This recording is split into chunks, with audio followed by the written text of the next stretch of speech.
Pessoal, muito obrigado pelo engajamento na primeira aula do curso. Eu recebi muitos comentários positivos, elogiando a iniciativa, elogiando a didática, e isso me deixa ainda mais empolgado para produzir cada vez mais conteúdos para vocês. Então, eu peço que vocês continuem compartilhando, se inscrevam no canal, sigam nas redes sociais, lá eu coloco bastante conteúdo sobre tecnologia, cultura digital, inovação. Então vamos manter nossa conversa. E na aula de hoje a gente já vai entrar num aspecto mais prático e técnico, olhando para uma das técnicas do aprendizado supervisionado.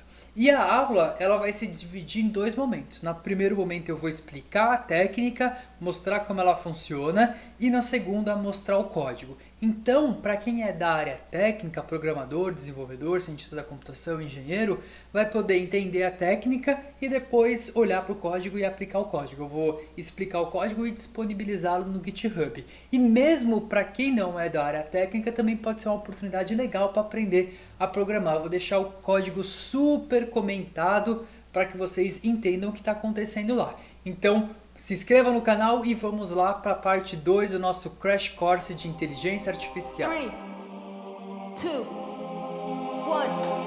1. Bom, pessoal, então vamos começar a nossa segunda aula. Eu vou mudar um pouco a dinâmica, o jeito de apresentar, porque depois da introdução que vocês acabaram de assistir, eu pausei para tomar uma água e continuar a aula. E aí eu dei toda a aula, expliquei, do mesmo esquema que eu fiz no primeiro vídeo, né, projetando na televisão. E depois que eu acabei a aula, eu vi que eu tinha esquecido de apertar o botão REC.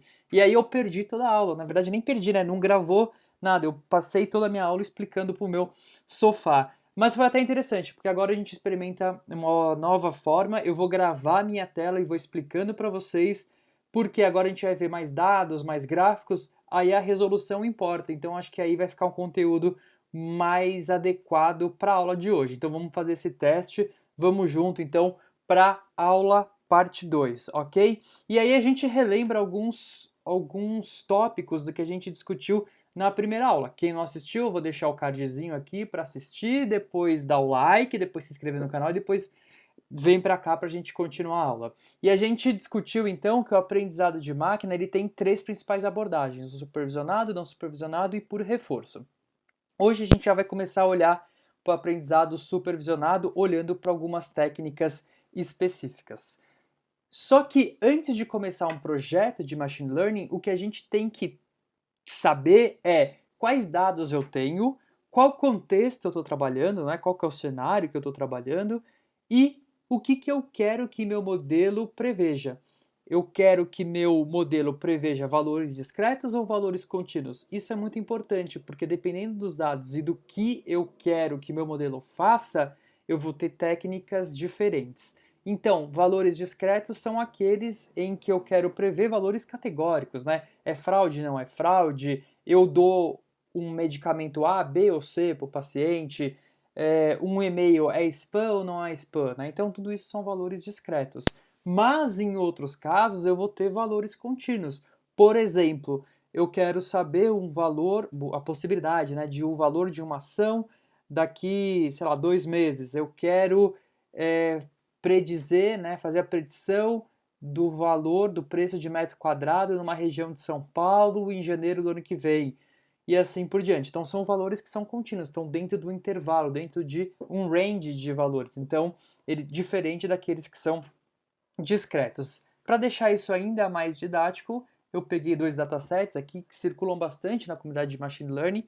Eu traduzi, simplifiquei um pouco mais para vocês terem o entendimento realmente do que é um valor categórico e do que é um valor contínuo. Então, nesse primeiro dataset aqui da direita, a gente tem um exemplo de um dataset de um hospital fictício que liberou os dados dos pacientes, né, dos tratamentos, em que tem dados de pacientes e a droga que foi utilizada no tratamento e que teve eficiência.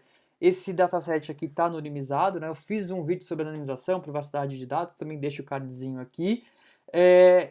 E a questão é que quando eu estou trabalhando com esse dataset, o que eu quero que meu modelo aprenda é o seguinte: quando entrar um paciente novo, ele vai colocar esse paciente para tomar uma droga Y, uma droga C ou uma droga X.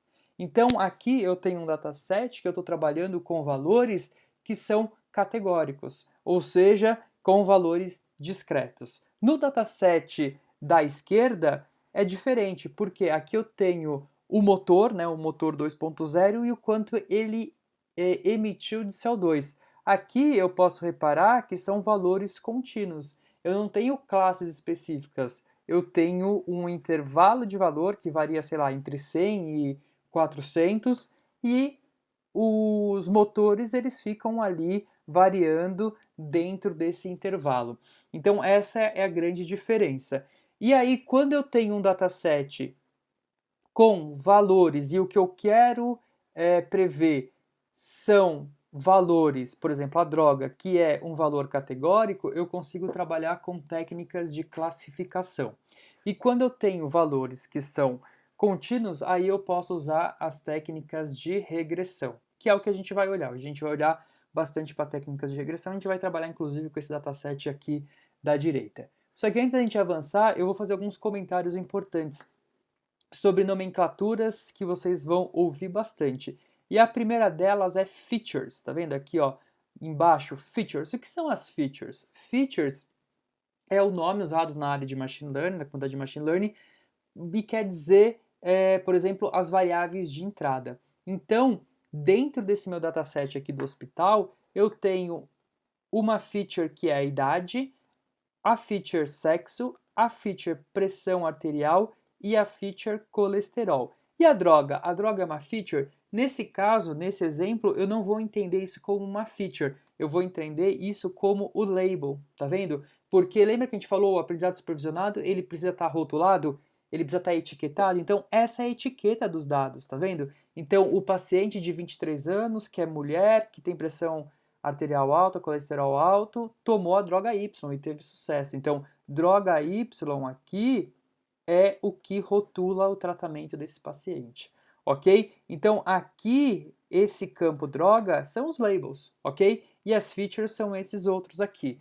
Nesse dataset, eu tenho 4 features, tá vendo? Idade, sexo, pressão arterial, colesterol. Eu preciso usar todas as features de um dataset na entrada de um modelo? Não. Por exemplo, eu posso estar trabalhando com um problema específico em que o sexo é irrelevante. Então, eu posso remover o sexo e usar só a feature de idade, pressão arterial, colesterol. Ou em outro caso, né, com um diagnóstico específico, o sexo é uma variável super importante. Então, aí eu coloco de novo essa feature. Então, feature basicamente são as variáveis de entrada que eu decido ali no meu modelo, o que eu coloco, o que eu tiro, vai depender das situações. Aqui no caso, droga, ela é a etiqueta desse dataset, e aí tem uma outra palavra aqui que são as classes.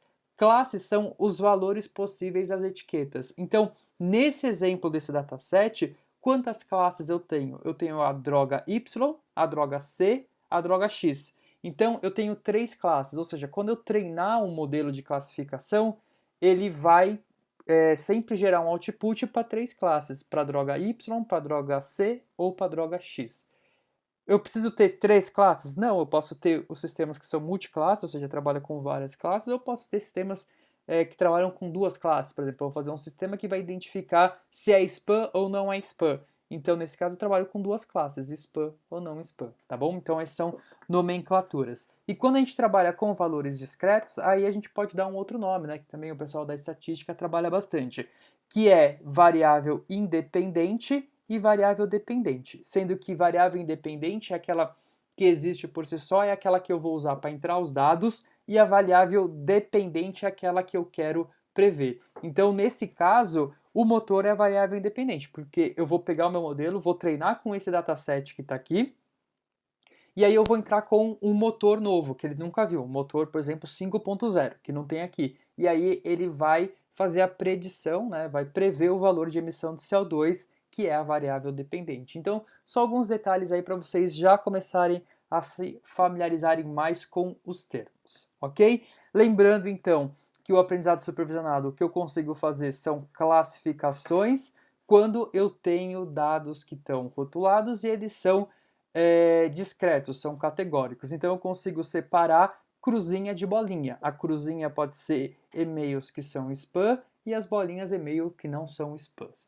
Em outros casos, eu vou ter valores contínuos, ou seja, eu quero prever o valor de uma ação, eu quero prever o valor de um metro quadrado, eu quero prever a emissão de CO2, nesse caso eu tenho um intervalo de valores, né? Então eu uso técnicas de regressão, ok? Na aula de hoje a gente vai se concentrar na parte de regressão e nas outras a gente volta a olhar para a classificação, que também tem coisa bem interessante. E classificação e regressão a gente usa bastante, né, na área de machine learning, é bem usado para fazer predição de valores de assets. Inclusive, um exemplo aqui de policiamento, né, de patrulhamento, você consegue fazer estimativas usando regressão e assim por diante. Bom, mas vamos para a aula mesmo. Então, para deixar mais prático, a gente vai começar com esse dataset aqui. Vamos supor que alguém foi numa oficina e ficou olhando para os motores. Ah, esse motor 2.0 está emitindo 196 de CO2. Foi lá e anotou numa planilhinha. Aí ele olhou para um outro motor, que é 2.4. Ah, esse está emitindo 221 de CO2. Ah, esse motor aqui, que é 1.5, está emitindo 136 de CO2. E ele compilou aqui uma tabela de valores reais, que foram observados no mundo real. E aí essa tabela é bem maior, eu dei uma simplificada e eu estou trabalhando com 18 data points aqui, ó. 1, 2, 3, 4, 5, 6, 7, 8, 9, 10, 11, 12, 13, 14, 15, 16, 17, 18. Isso mesmo. Eu peguei e reduzi o exemplo, deixei só 18 para ficar bem simples e bem fácil para vocês entenderem. Ficar bem didático, esse dataset é maior, e no mundo real vocês vão trabalhar com assim, conjunto de dados enormes, ok? Então, esse daqui é um conjunto de dados que foram observados. Cada linha dessa, aí entra um outro termo, para quem não é da área também de Machine Learning e Data Science, são os data points, né? E eu posso pegar, então, essa tabela que a gente está olhando aqui, ver os números, mas não entende muito bem, e eu posso, então, plotar num gráfico de dispersão, num gráfico, no scatter plot, né? E aí eu vejo algumas coisas interessantes. Então, aqui no eixo X do meu gráfico, eu tenho o motor, tá? E no eixo Y eu tenho a emissão de CO2. E aí eu plotei o gráfico, né? Cada um desse é um data point. Por exemplo, esse data point aqui, esse pontinho, é esse daqui, ó. Ou seja, o motor 1,5, 1.5 e a emissão de CO2 de 136, ó. O motor de 1,5 e a emissão de 136. Então, cada um desses é um daqueles registros da tabela, que a gente chama de data points. E se eu olhar aqui com atenção, parece, ok, que existe uma tendência de crescimento. Parece que, à medida que eu aumento o meu motor, a emissão de CO2 também parece aumentar, né? A variável motor e a variável emissão de CO2. Bom, mas isso parece graficamente para mim. Eu posso aplicar então coeficientes para ver se existe realmente uma correlação entre uma variável e outra. Um dos mais usados aí, e o que eu mais uso, é o coeficiente de Pearson. Então eu apliquei o coeficiente de Pearson para esse dataset aqui, do exemplo da aula, e ele deu um resultado de 0,94. Lembrando que o coeficiente de Pearson ele varia de -1 a 1, ok? Sendo que 1 é um coeficiente muito forte de uma correlação positiva. E quando ele é -1, ele é bem forte, só que negativo. Tem um exemplo aqui, ó, que vai ficar mais fácil. Então, quando ele está muito próximo de 1, mostra uma correlação positiva, ou seja, à medida que eu aumento o valor da variável no eixo x, também aumenta o valor da variável no eixo y, ok? Por isso que eu tenho essa reta aqui de crescimento. E quanto mais próximo a 1, mais forte é essa correlação. Só que eu posso ter um outro tipo de correlação também, que é a correlação negativa. Nesse caso, à medida que eu aumento o valor da variável no eixo x, eu tenho uma queda no valor do eixo y. Vou dar um exemplo, assim, sei lá, só para ficar didático para vocês entenderem. Imagina assim, o eixo x é a quantidade de horas que eu fico no Instagram e o eixo y é minha nota. Então, pode ser que exista uma correlação de que eu fico mais no Instagram, então eu deixo de estudar e aí eu tenho uma queda das notas. Só para vocês entenderem o sentido do gráfico, né? E eu posso ter um dataset que não existe correlação, né? Então não existe correlação, ele está bem disperso, ele é próximo a zero, ok? Beleza, aí tem um mantra, né? O mantra na área de Machine Learning, Data Science, Estatística, Matemática e Ciência em geral é de que correlação não é causalidade, tá? Então, isso é muito importante, não é porque duas variáveis elas mostram um comportamento similar, tem uma correlação forte, que isso indica causa e efeito entre elas. Ou seja, que uma causa a outra ou que a outra causa uma. A gente não pode concluir isso a partir de correlação. Para identificar causa e efeito, aí eu posso fazer um experimento e tem toda uma outra área de inferência causal que eu tô para fazer um podcast com o pessoal de fora, vai rolar em breve e aí é bem interessante, tá? Para hoje, para esse vídeo, que vocês têm que ter ideia assim, não é porque uma variável ela tem correlação que explica ali algum tipo de causa e efeito. Não, ok? E aí tem até esse site que é muito legal, que é o Spurious Correlation, virou um livro, se eu não me engano, em que eles fazem correlação de um monte de coisa, meio nada a ver, meio sem sentido, e que tem correlações muito fortes. Então, por exemplo, esse aqui é o que eu mais gosto, que eles pegam por ano o número de afogados em piscinas e o número de filmes que apareceu o Nicolas Cage. E a hora que você coloca aqui, né, no gráfico, você vê uma correlação bastante significativa, uma correlação de 66%.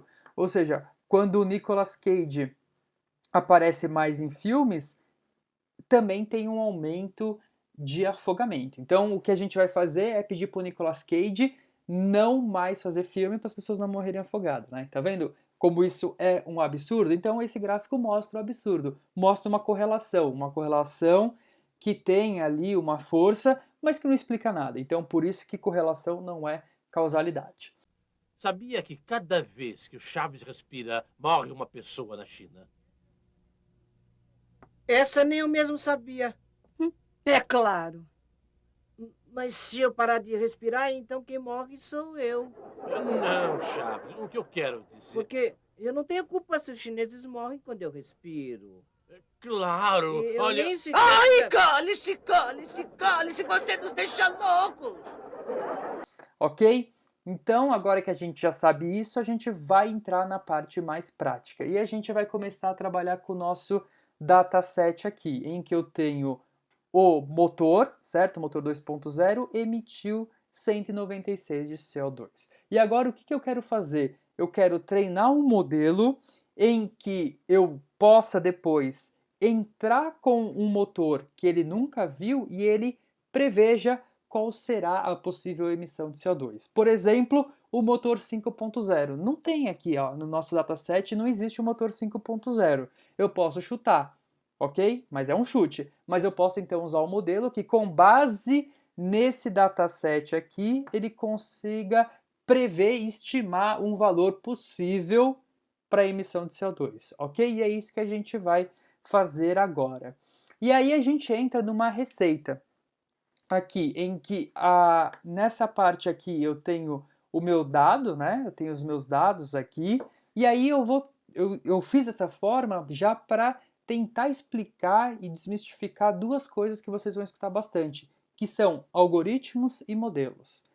Nas minhas pesquisas, e muitos pesquisadores também já estão começando a usar essa nomenclatura, a gente está começando a separar, porque o pessoal usa algoritmo para tudo, né? Mas o modelo também é um algoritmo, só que a gente vai tentar desmembrar e de uma forma prática vocês vão entender a razão de separar isso. Porque o algoritmo, né, acaba sendo a receita da técnica que eu vou utilizar. Então eu pego uma receita X, aplico os meus dados, ele aprende e gera um modelo, ok? Eu posso utilizar o mesmo algoritmo, certo? Só que aí eu troco os dados, ele aprende e gera um outro modelo. Então muitas vezes a gente escuta falar sobre discriminação em algoritmos. Então assim, a discriminação em algoritmos é ou na inteligência artificial, uma coisa que é uma área de preocupação. Eu fiz um vídeo introdutório também, deixo aqui para vocês. Só que assim, quando a gente está falando de um comportamento, por exemplo, preconceituoso, discriminatório, a gente está falando, na verdade, é do modelo, tá? Então eu tenho o meu dataset aqui, vamos supor, é um dataset que tem poucos exemplares de negros em cargo de liderança, então eu vou pegar um algoritmo, que é um algoritmo, é como se fosse uma folha em branco, tem as instruções ali, e o algoritmo então vai pegar os dados, processar os dados e gerar o modelo. Então, na verdade, é o modelo que pode apresentar comportamentos discriminatórios. Por quê? Eu posso pegar o mesmo algoritmo, treinar com outro dataset que foi rebalanceado, né? E aí o modelo vai se comportar de uma outra forma, ok? Então, essa é a diferença que a gente tem que começar agora a entender, a gente vai trabalhar assim no curso, entre algoritmo e modelo. Algoritmo é o que eu uso para treinar, e aí o que exporta acaba sendo o modelo treinado, ok?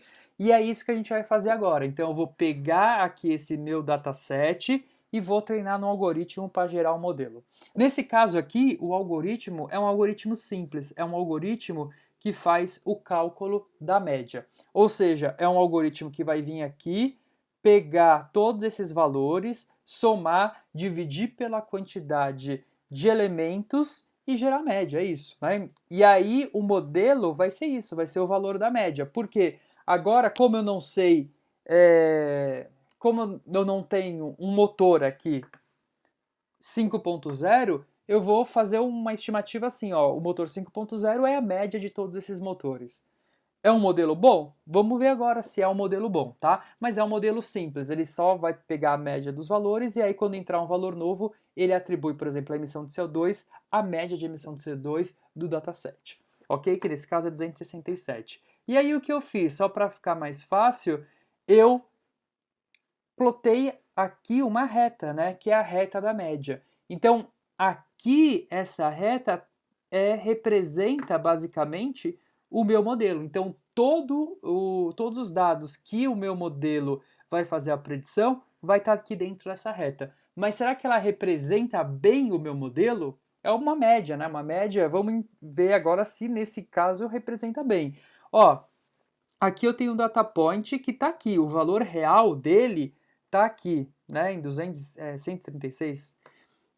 E a média está aqui, né? Então, o meu modelo de média está prevendo que o valor seja aqui.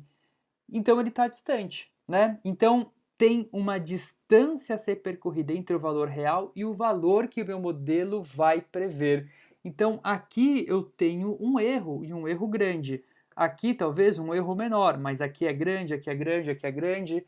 E esses erros a gente chama de resíduos, tá? Então eu tenho resíduos aqui, ó, porque eles estão longe do meu modelo de CO2. Então, quando eu entrar com um valor aqui do motor 5, ele vai vir aqui, né? Vou traçar uma reta, peraí, opa.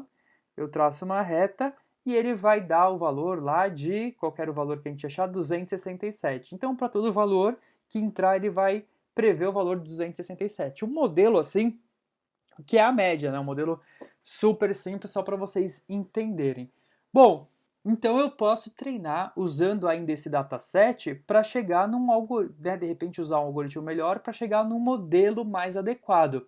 E é isso que a gente vai fazer, tá? Então eu vou pegar aquele mesmo dataset, ok? É o mesmo, exatamente o mesmo, ele está aqui. Só que agora o algoritmo que eu vou usar, a abordagem que eu vou usar, não é mais a média. Eu vou usar a de regressão linear. O que a regressão linear vai fazer? Ela vai traçar uma reta que melhor se ajusta ao meu conjunto de dados. E aí a gente lembra da equação, né, de uma reta que é y é igual a A mais bx, ok? Então, o que a regressão linear, o que esse meu algoritmo de regressão linear vai fazer é tentar, e não tentar, mas ele vai encontrar o valor de A e o valor de B, ok? E ele vai fazer isso com base nesse dataset aqui. E o modelo que ele vai exportar é justamente o valor aqui, ó, de A e o valor de B, que é um valor mais ajustado para que aí eu consiga fazer uma predição melhor. Então, aqui é o mesmo conjunto de dados que eu posso aplicar diferentes algoritmos que vão gerar diferentes modelos para eu aplicar no meu dataset para eu usar no mundo real. E aí eu deixei o gráfico aqui, ó, eu peguei o mesmo gráfico e agora eu plotei a linha da minha regressão linear, que é essa daqui, ó. Ela se aproxima muito mais dos pontos, ok? Então, se a gente comparar a minha linha de regressão linear com a minha linha da média, né, assim, o erro da linha da média é muito maior do que o erro que eu cheguei aqui na regressão linear. Então, a regressão linear é uma técnica, né, é o algoritmo que eu usei, que eu entrei com os meus dados, e o objetivo desse algoritmo era achar o valor de A e B que melhor se ajustasse no meu conjunto de dados. E aí ele chegou no modelo. O modelo é esse daqui, né? O valor de A 82,4 e o valor de B 50,14.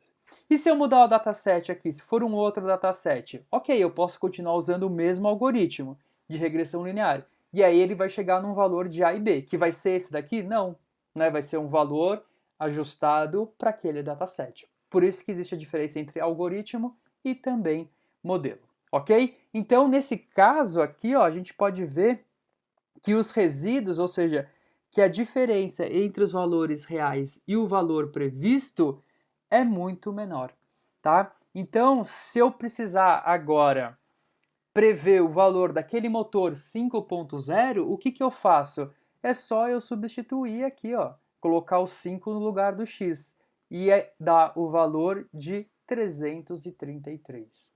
Né? Então, se eu traçar aqui, ó, 5, né, não ficou reto, né? Vai dar aqui alguma coisa em 333. Se fosse um modelo, por exemplo, de média, né, ele ia dar em 267, né? Um valor bem diferente. Então a linha ela está bem mais ajustada. E é isso que a gente quer com a regressão linear, é achar essa reta que melhor se ajuste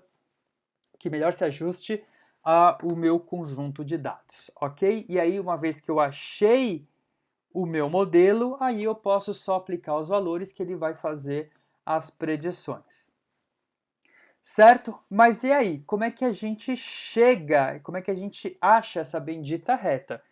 Bom, a técnica mais usada é a dos mínimos quadrados. Existe outra que é do gradiente descendente que a gente vai olhar mais para frente.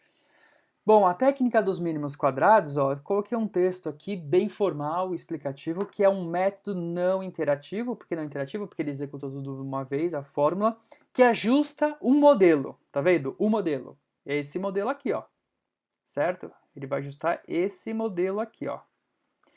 Ele ajusta um modelo de modo que a soma dos quadrados das diferenças dos valores observados e previstos seja minimizado. Bom, complicou um pouco, né? Mas não muito, na verdade. Porque o que ele quer fazer é minimizar a soma dos quadrados das diferenças. As diferenças aqui, na verdade, é o próprio erro. A gente pode trocar a palavra diferença por resíduos ou por erro.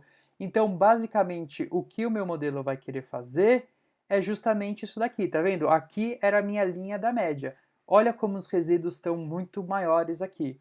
O que o mínimos quadrados vai fazer é ajustar essa linha para que ela fique mais próxima dos pontos e minimize a soma dos quadrados desse resíduo. Por que quadrado? E aí eu vou explicar aqui embaixo, tá? Geralmente essa palavra quadrado é a que mais confunde as pessoas. Porque, ó, se eu olhar aqui, ó, exemplo, aqui é a minha reta, né, da minha regressão, e aqui é o data point real e aqui é o valor previsto, tá bom?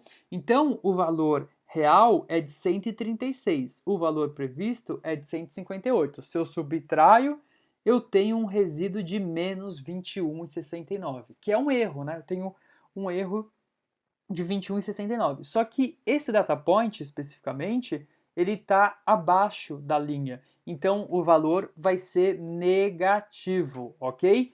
E esses data points aqui em cima, eles estão acima da linha. Então, vão ser resíduos positivos. E eu tenho que fazer o quê? A soma de todos os resíduos. Porque eu tenho que somar esse resíduo com esse resíduo, com esse resíduo, com todos os resíduos de todo o meu conjunto de dados, para que eu possa minimizar isso.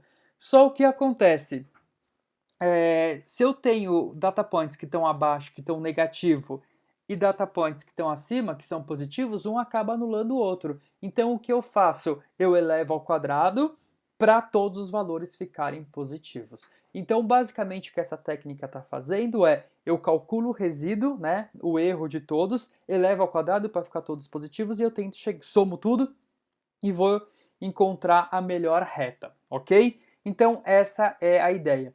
E aí eu fiz aqui, plotei essa tabela para deixar mais fácil de vocês entenderem como é feito o cálculo, tá? Não como é feito o cálculo, mas o resultado daquilo que foi feito. Então aqui, nessa parte aqui, ó, toda essa parte aqui, ó, dividindo aqui, ó, isso daqui é o meu conjunto de teste, tá vendo? Então eu entrei no meu algoritmo de regressão linear isso daqui e ele gerou a reta, né? Usando a técnica de mínimos quadrados, que é achar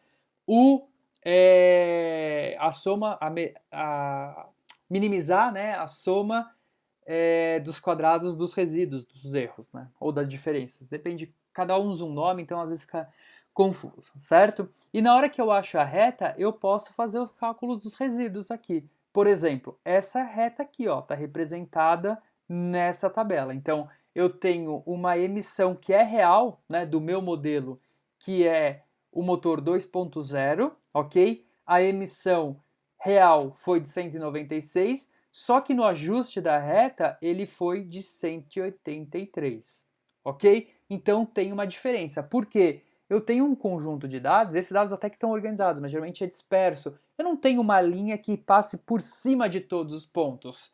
Então, e se eu tiver uma linha que passa por cima de todos os pontos exatos, a gente vai ter um problema, que depois a gente vai falar, que é de overfitting. Mas aqui na regressão linear é uma reta, né? E ele vai passar próximo dos pontos. E a regressão linear, com o método dos menos quadrados, vai ajustar para ser a reta que minimize esses erros, mas não vai eliminar os erros. Vai existir erros, né? Vai existir aqui o que a gente chama de resíduos, porque senão o meu dataset teria que ser exatamente isso daqui, ó, né? Teria que ser exatamente uma linha. Todos os data points teria que ser em cima da linha, e não é isso que a gente tem na realidade. Então, esses valores aqui são os valores da regressão linear, mas vai existir sempre resíduos, né? Lembrando que, por exemplo, nesse caso, o valor era 196, a predição foi de 183, então tem um resíduo, um erro ali de 13,24, ok? Só que se vocês olharem aqui, ó, para esse data point é positivo, para esse é positivo, mas para esse é negativo. Então, para que um não anule o outro, a gente faz o quê? O quadrado do erro, tá vendo? A gente faz o quadrado de todos os erros. E aqui embaixo eu tenho a soma dos quadrados, ok? Tudo isso que eu estou mostrando na tabela é só para vocês entenderem melhor como é que funciona nos bastidores. Na hora que você está aplicando e usando o modelo, isso já é feito de forma automática. Então, mas resumindo, é esse valor aqui que a técnica de mínimos quadrados vai tentar minimizar, ok? Ótimo, perfeito. Mas nesse nosso caso aqui, a gente pegou todo o dataset e treinou. Só que na vida real não é assim que a gente funciona. Por quê? Imagina assim, eu tinha todo esse dataset, eu treinei todo o meu modelo, a regressão linear aqui chegou no mínimo, na mínima soma dos quadrados aqui dos resíduos, ficou melhor a minha linha, né, se comparado, a minha reta se comparado com a média, só que eu treinei com todos os dados. E agora?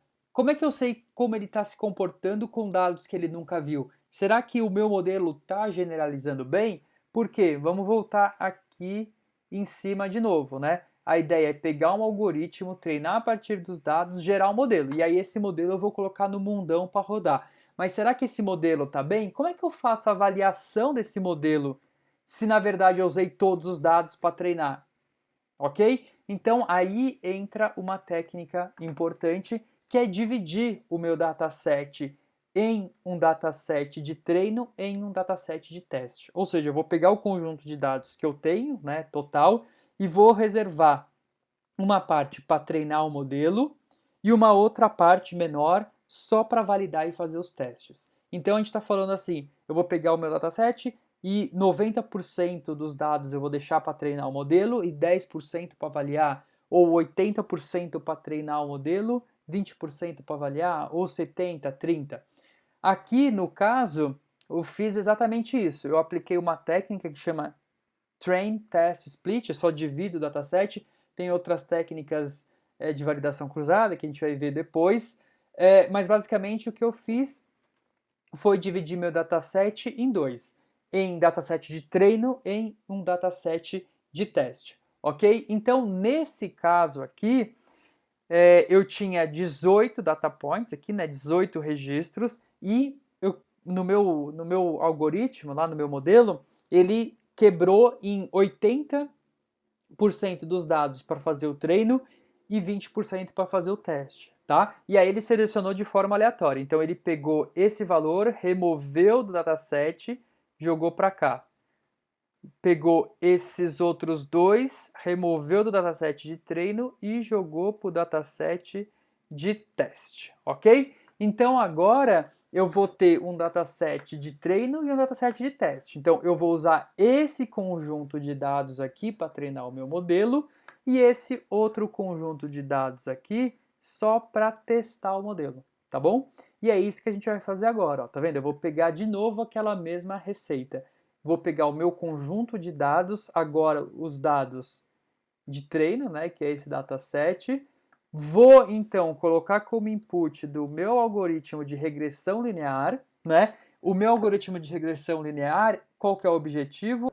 Descobrir o A e descobrir o B, ok? Essa é o objetivo da minha regressão linear. Como ela faz isso? Usando as técnicas do mínimo quadrado. Então, ajusta a reta para ela reduzir, né, para ela minimizar a soma dos erros, a soma dos quadrados dos erros, ok? E é isso que ela faz aqui. E nesse caso, usando esse dataset de treino, chegou nesses outros valores. Então agora eu tenho um modelo em que o valor de A é 74 e o valor de B é 58,88. Então vendo que o dataset é diferente, porque eu só tirei 3 valores, o algoritmo é exatamente o mesmo, ok? Só que o modelo exportado agora é outro, tá? Tem esses valores aqui, para A e para B, diferente daquele que eu tinha quando eu treinei com o dataset completo, ok? Se eu tivesse um outro dataset, os valores de A e B seriam distantes. Mas agora eu treinei o meu modelo com o dataset de treino, ele gerou aqui o meu modelo, o valor de A 74 e o valor de B 58 e 88. E agora eu posso usar esse modelo para fazer predições. Então, se eu quiser saber qual que é a predição de CO2 para o motor 5.0, é só eu substituir aqui no X que eu acho o valor de Y. Y, no caso, é a emissão de CO2. Tá ok? Beleza. Bom, mas como eu faço para avaliar o modelo? Como é que eu sei se é um modelo que está funcionando bem ou um modelo que não está funcionando tão bem? E é isso que a gente vai fazer agora, tá? Então, aqui eu tinha o meu modelo que foi treinado a partir desse dataset, que é o dataset de treino, ok? E agora eu vou pegar esse modelo e vou aplicar no dataset de teste, tá vendo? Então eu vou pegar aquele dataset menorzinho e vou aplicar no modelo. Eu não vou treinar o modelo, tá vendo? O algoritmo aqui de treinamento. Não é isso, eu vou pegar o modelo e vou aplicar aqui nessa fórmula. Então eu vou pegar o 2,4, substituir no x e ver qual que é o valor de y que ele dá. Ó, 198. Vou pegar o valor de 3,7, substituir no x e ver quanto que dá o y. Ó, 265,7. Pegar o 2,4, substituir no x e vai dar 198,5, assim como no primeiro também. Tá vendo? Então eu apliquei, estou usando o modelo. estou usando o modelo, usando como entrada o dataset de teste. Só que o dataset de teste também estava supervisionado, lembra? Porque eu só removi dos dados.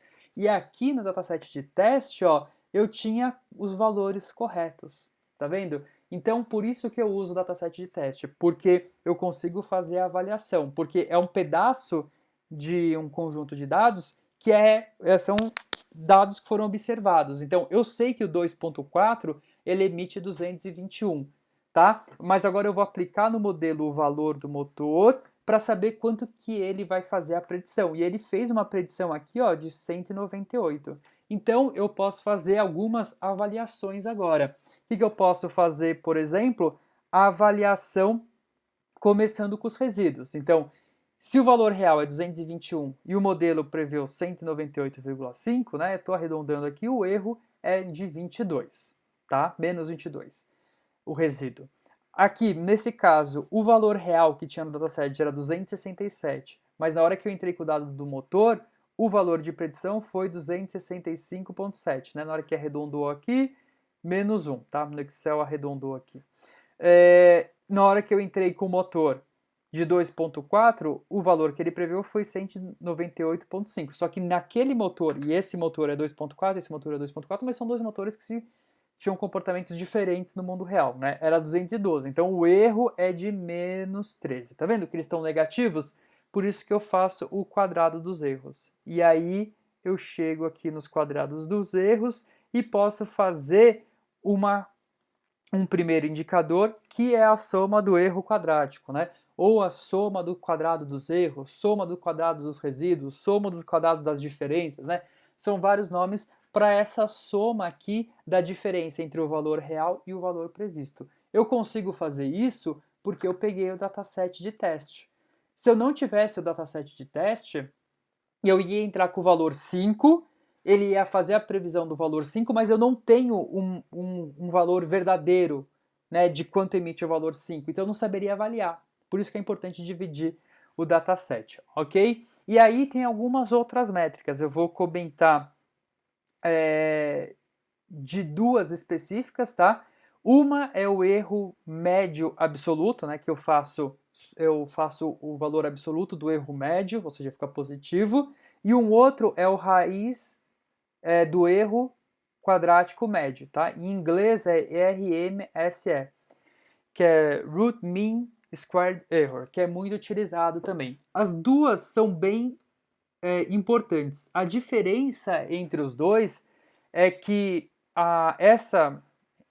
esse indicador aqui, RMSE, como ele está pegando os dados que foram colocados ao quadrado, ele é um indicador que eu consigo, ele penaliza muito os valores que estão muito longe da média. Então, se eu tivesse um conjunto de dados menos homogêneo, esse valor aqui de erro vai ser maior, ok? E o erro médio absoluto, ele acaba sendo, né, o erro médio absoluto eu acho que já está bem autoexplicativo.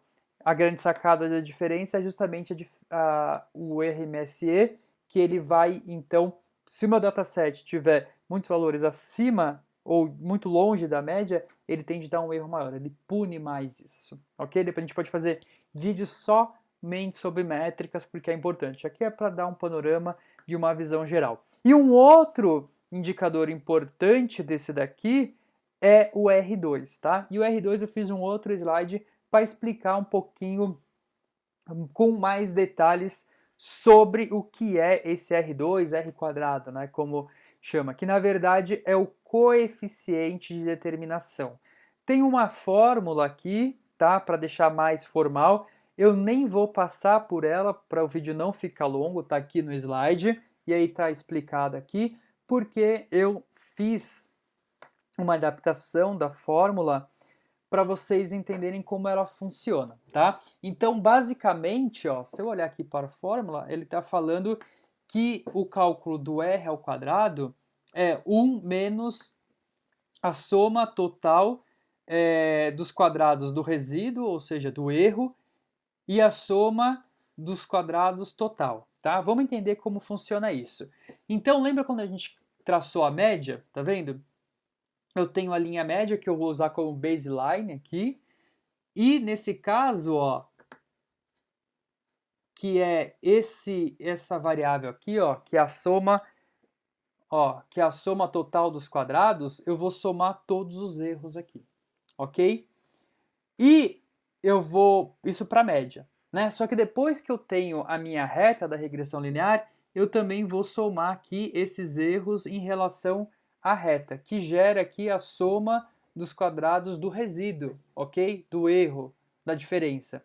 E na hora que eu aplico a fórmula, ele chega num valor específico. E o que quer dizer esse R2, né? Depois ele é bem utilizado porque o R2 ele vai dar um valor ali que valia entre 0 e 1, dependendo do modelo, né? No scikit-learn ele pode ser negativo se o dado estiver muito errado, mas ele vai explicar, ó, vamos tentar ser o R2, por exemplo, se deu 0,82, significa que o meu modelo linear ele consegue explicar 82% da variação, né, do CO2 em relação ao motor. Então é um modelo que está indo bem. E o restante, né? Eu estou falando que ele explica 82%. E o restante? O restante pode ser explicado por outra coisa, mas não por esse modelo linear, não por essa correlação aqui. Então é uma variável que a gente usa bastante, tá? Então nesse caso aqui, ó, que interessante,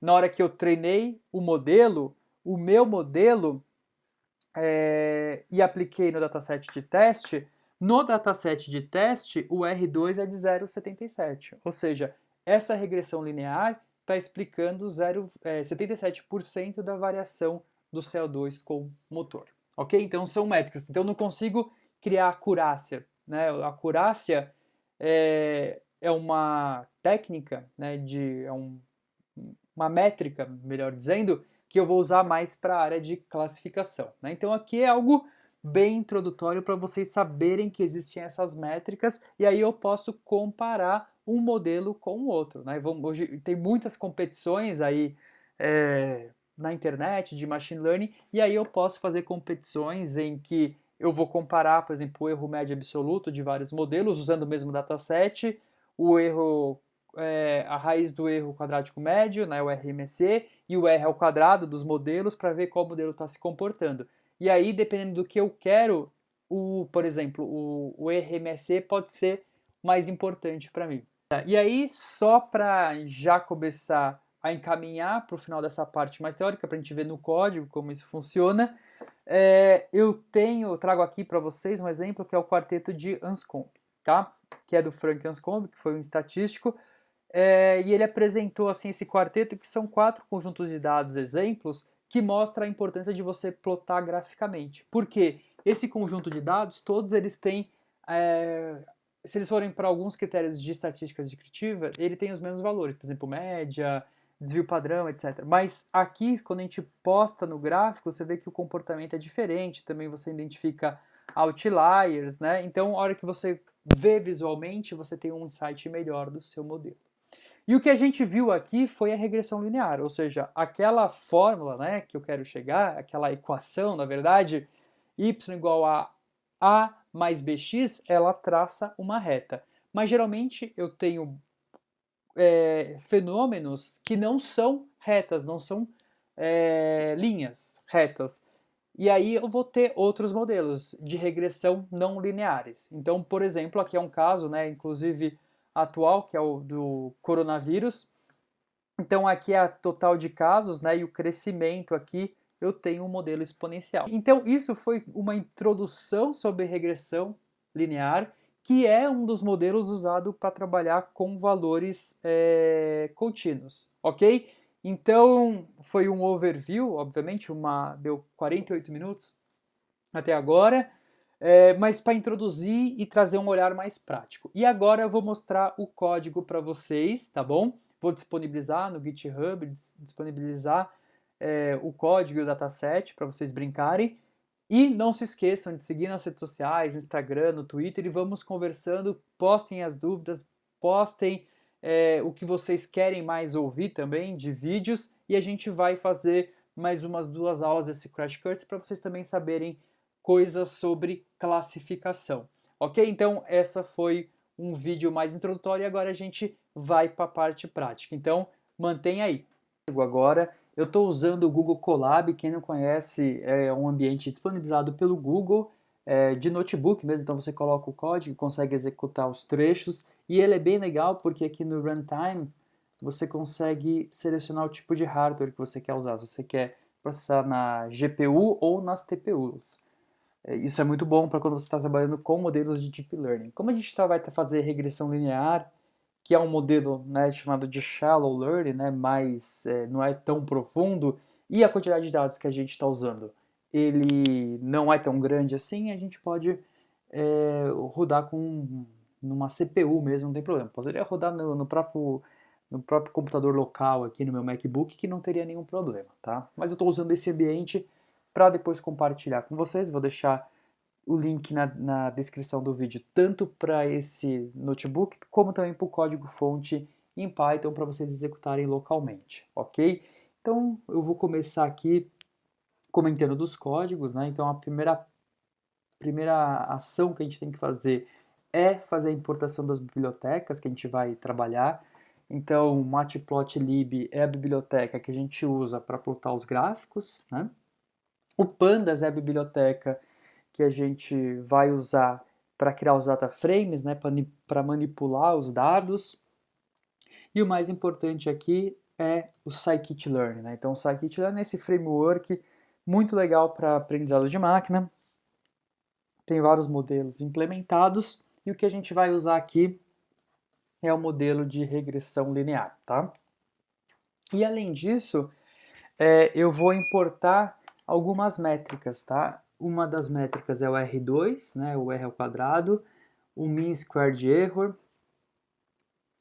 e o mean absolute error, tá vendo? São as métricas que a gente viu lá, a gente já consegue importar e ele faz o cálculo pra gente. A gente não precisa fazer toda a teoria que a gente viu, agora vocês vão ver que é bem simplificado porque já tem tudo implementado. E aqui também eu vou criar um modelo de seleção para separar, né, para criar o dataset de treino e o dataset de teste, ok? Então eu vou executar aqui o código, foi ok, quando ele dá algum erro ele fica vermelhinho. E agora eu vou, como a gente está trabalhando com o Google Colab, eu vou fazer o download direto do dataset e ele já entra aqui no nosso ambiente, tá? O dataset que eu vou usar é o dataset completo mesmo. Na parte teórica eu reduzi o dataset, né, para 2 features só e só 15 data points, não, 18 data points, e aqui é o dataset completo, tá? Então tem mais de 1000 registros e diversas variáveis, né? Então, qual que é o fabricante, qual que é o ano do carro, qual que é o motor, né, que lá tinha, qual que é a transmissão, o tipo de combustível e assim por diante, ok? Então, eu vou fazer aqui instalando, né? Quando eu coloco eu estou instalando o wget, né, para fazer o download. Vamos aguardar aqui alguns minutos, alguns segundos. Então eu instalo, né, o primeiro comando eu instalo o wget, né, que ele vai fazer o download do dataset para mim. Vamos lá. Pronto, então o dataset foi feito o download aqui com sucesso. Ok, beleza. Agora o que eu vou fazer? Eu vou, no mesmo servidor eu tenho o meu código, né? E agora eu tenho o dataset. Então, com essa linha de código aqui, eu vou criar um data frame, né? Que lendo o CSV, tá? Então, e depois eu já vou mostrar o head dele aqui embaixo, ó. A hora que eu mostro o head, ó que interessante, ele já mostra todos aqueles campos, né? O fabricante, o modelo, a emissão de CO2, todos os features que a gente tem. Só que a gente não precisa utilizar todas essas features, né? A regressão eu posso trabalhar só com uma variável ou eu posso trabalhar com mais de uma variável, tá? Mas nesse caso a gente vai trabalhar só exatamente para simplificar com o motor para predizer a emissão de CO2. Tem esse comando aqui que é o describe, né, do data frame, que ele mostra a quantidade de itens, né? Por exemplo, tenho 1067 registros, tá? Ele mostra os não nulos, né? Como tem dados em todos os features, ele vai mostrar 1067 para todos. Ele mostra também a média de cada uma das features, se tem desvio padrão, o máximo, o mínimo, ok? Só para vocês entenderem como que está o dataset aqui. E aí a gente vai começar então a selecionar apenas as features. Então, o meu dataset ele é muito complexo. Lembra que a gente falou? A feature são variáveis de entrada. E para esse modelo, mesmo para regressão linear, eu posso usar mais de uma feature. Mas nesse caso, eu vou manter a regressão linear clássica usando apenas duas variáveis, ok? E aí, nesse caso, o que eu estou fazendo? Ó? Eu estou criando um data frame aqui, ó, motores, tá vendo? E só que eu vou atribuir para ele só do data frame total, só os motores, tá vendo? Só os dados dos motores. E para data frame CO2 que eu estou criando aqui, só as emissões de CO2. Então eu vou trabalhar com dois data frames. E eu dei um print aqui, .head, né, que ele pega os 5 primeiros elementos de amostra, só para mostrar que agora no data frame motores eu tenho somente os dados de motores, ok?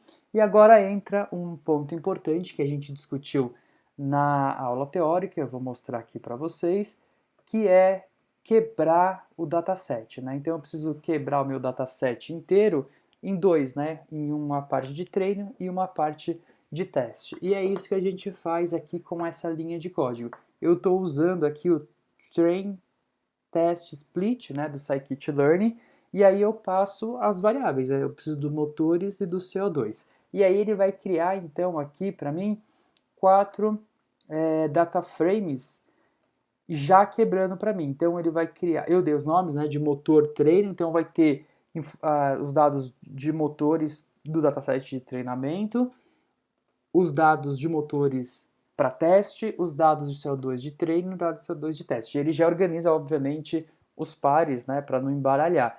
E aqui eu especifiquei o teste size de 0.2. O que isso quer dizer? Que o teste size, ou seja, o tamanho da base de teste é de 20%, ok? Então, basicamente, ele vai pegar todo aquele meu dataset aqui e vai jogar 80% para os motores de treino, 20% para os motores teste, tá? Depois 80% para o CO2 de treino e 20% para o CO2 de teste, ok?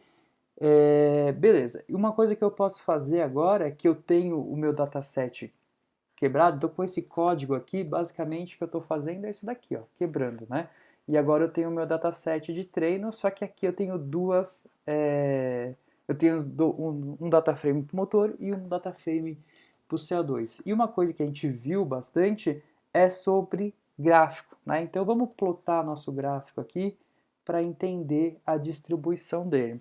Vocês veem que a gente já tem, comparado com a parte teórica, a gente já tem uma dispersão maior dos dados, né? Justamente porque são dados aqui, uma quantidade maior de dados reais, então você já tem uma dispersão maior, né, do que aqueles dados que a gente viu mais reduzidos e que se aproximava bastante. Legal, bacana, e agora o que a gente vai fazer? Eu tenho os meus dados no eixo X, aqui eu tenho o motor, no eixo Y eu tenho a emissão de CO2, agora eu tenho que achar a regressão linear. Lembra que achar a regressão linear, o que a gente quer é isso daqui, ó. Eu vou treinar o meu algoritmo, certo, de regressão linear, para ele achar o valor de A e B, ok? Que é o valor do meu modelo, que é o que vai mais se aproximar dos pontos. Ou, se a gente lembrar da definição, né, ele vai minimizar a soma dos quadrados das diferenças, certo? Ou seja, ele vai minimizar a soma dos resíduos ao quadrado, tá? E é isso que ele vai fazer, então, mas ele já faz isso de forma automática. Então, aqui, nessa parte do código, o que eu estou fazendo? Eu estou criando o modelo, né? E falando que ele vai ser uma regressão linear. Então, estou atribuindo aqui o que o meu modelo vai ser. E aí eu preciso fazer o fit. O que é o fit? É o treinamento mesmo. Então, aqui, nesse momento, eu estou passando, olha que interessante, o meu data frame de treino de motores e o data frame de CO2, né? Então eu estou passando X e Y. E aí ele vai aplicar, né, o método dos mínimos quadrados para encontrar o valor de A e B. E é isso que eu vou fazer, tá? E executou, tá vendo que é bem rápido. E no meu modelo agora eu já tenho, né? Então aqui na regressão linear, né, eu executei o algoritmo e agora no modelo eu tenho o resultado de A e de B. Então agora eu posso printar os valores, tá vendo? Então o intercept é de 126 e a inclinação aqui, o B, é de 38, tá? Então se eu olhar aqui no meu dataset, ó, o intercepto, né, só relembrando, o intercepto é o valor da onde a reta vai sair do eixo Y, né? Então, 136 a reta vai sair mais ou menos daqui. E 238 é a inclinação dela, ok? Então, agora que eu tenho o meu modelo treinado, né? O meu modelo chama modelo, inclusive, eu posso printar a minha reta de regressão aqui, tá vendo? E eu tô printando essa reta de regressão linear no dataset de treino, tá vendo? Então ele tá bem disperso. Olha o resíduo que teria desse número para esse, né? Sendo que todos esses são motor 2, né? Então é um dataset que tem aí uma característica bem interessante, ok? Continuando aqui, eu já tenho o meu modelo treinado. Então, basicamente, o que a gente fez até agora no código, eu vou voltar aqui, a gente pegou o meu dataset inteiro, né? Nós quebramos o dataset de treino de teste, eu peguei o dataset de treino, apliquei o algoritmo de regressão linear e ele gerou o modelo. Né? O modelo que tem A e B. Qual que é o valor de A e B mesmo? Vamos olhar aqui, ó. O valor de A é de 126 e o valor de B é de 38, ok? Então agora eu posso pegar esse modelo e aplicar no dataset de teste para avaliar e saber os erros, né? Como a gente fez aqui. E é isso mesmo que eu vou fazer agora. Então eu vou...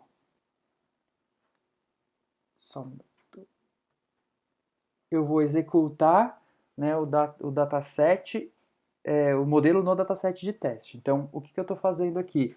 Eu estou eu estou pegando meu modelo e estou fazendo as predições.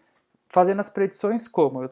Passando os motores teste. Então, o que eu estou fazendo é pegando aqui todos os dados de motores, passando para o modelo para ele fazer a predição. Tá vendo? E depois eu vou comparar a predição com o valor real para encontrar os resíduos e todas as métricas de erro, ok? Então é isso que eu vou fazer agora. Então, a hora que eu executo aqui, ele já aplicou o modelo no dataset de teste e os resultados de predições de CO2 estão armazenados aqui. Então o que eu posso fazer agora é plotar um gráfico. Esse gráfico é parecido, mas não é igual. Você vê que a distribuição é mais ou menos igual, mas o primeiro está mais denso, né? Parece que tem mais data points, porque é o dataset de treino que é bem maior. Né? E aqui é o dataset de teste e aqui a minha linha de regressão. Tá vendo? E agora eu posso então avaliar o meu modelo. E aí eu tenho todas as métricas aqui. Então, a primeira é a soma dos erros ao quadrado, né? Então ele vai somar todos os resíduos, né? Então ele vai pegar desse ponto até a reta, encontrar o resíduo e jogar para o quadrado. Pegar esse ponto, ver a distância até a reta, jogar para o quadrado, né? E vai somar tudo isso. Por que jogar para o quadrado? Porque aqui embaixo vai dar negativo, aqui em cima vai dar positivo, então um anularia o outro, né? Por isso que eu jogo para o quadrado e às vezes isso dá uma confusão, ok? Beleza, e a gente viu também que uma outra métrica importante é o erro médio absoluto e a raiz do erro quadrático médio, ok? Que basicamente é a soma dos erros Aí a soma dos erros ao quadrado, né? Aqui eu tenho o erro quadrático médio, então eu vou tirar a média do erro do quadrado dos erros aqui, e a métrica mais usada é essa daqui, a RMSE, que eu tiro a raiz, né, do erro quadrático médio. E aí eu tenho dois critérios de avaliação bem interessantes, né? Então são dois indicadores que são muito bons para comparar os modelos. Apesar deles serem parecidos, a gente já discutiu que aqui, pelo fato de eu trabalhar com elevando os números ao quadrado, ele tende a punir mais os data points que estão muito longe da reta, tá? Então aqui ele registra, vamos colocar assim de uma forma mais fácil, né? Ele registra mais erros quando eles estão longe da média, tá? Então essa é uma métrica interessante que você pode usar para comparar os modelos. Depende do que você quer, né? Se você quer um modelo, ou você pode avaliar o conjunto de dados e também o modelo. Tá? Então, e a gente também tem o R2 Score, que como a gente viu, ele vou abrir aqui para a gente relembrar, né? A gente viu toda a fórmula, ele é um valor, né, o R quadrado, ou R2, que significa, né, que o modelo explica uma porcentagem da variância da variável y em relação à variável x, aqui no caso. Então, nesse nosso modelo, o R2, o R quadrado, está em 0,68. Então a gente pode entender que o nosso modelo de regressão linear, que a nossa reta, ela consegue, né, explicar 68% da variância do CO2 em relação aos motores, tá? E aí tem vários benchmarks na internet. A última vez que eu olhei, mesmo o pessoal customizando, estava em torno de 70%, ok? Um pouco mais, fazendo o que a gente chama de tuning de modelos, né, usando outros tipos de regressões. Então, esse aqui é um exemplo clássico, assim, a gente usou o básico e tudo que tem de mais simples, mas isso é para vocês entenderem uma das técnicas de machine learning, ok? Para vocês entenderem também que eu preciso entender muito dos dados, eu preciso entender muito da realidade, eu preciso entender aonde eu quero chegar. Entender também que existem métricas diferentes de erro, e a gente vai olhar mais para isso quando a gente for olhar para as classificações, né? Que aí eu tenho outras métricas de erro. Isso é para deixar claro para vocês que não existe aquela inteligência artificial geral. O que a gente tem até hoje são modelos bem específicos que atuam em cenários específicos. Então, o que a gente viu aqui, regressão linear, que é utilizada para quando eu quero prever valores que sejam contínuos. Lembrando que eu tenho a regressão linear com duas features, né, com duas variáveis, eu posso ter com mais variáveis e eu posso ter as regressões não lineares, por exemplo, curva exponencial, curva logística e curva cúbica, entre outras, ok? Então eu vou disponibilizar todo o código, vocês podem brincar, e aí qualquer dúvida, qualquer sugestão, deixa o seu comentário e não se esqueça de se inscrever no canal e compartilhar. E fica um abraço aí, um beijo para todos e até a próxima.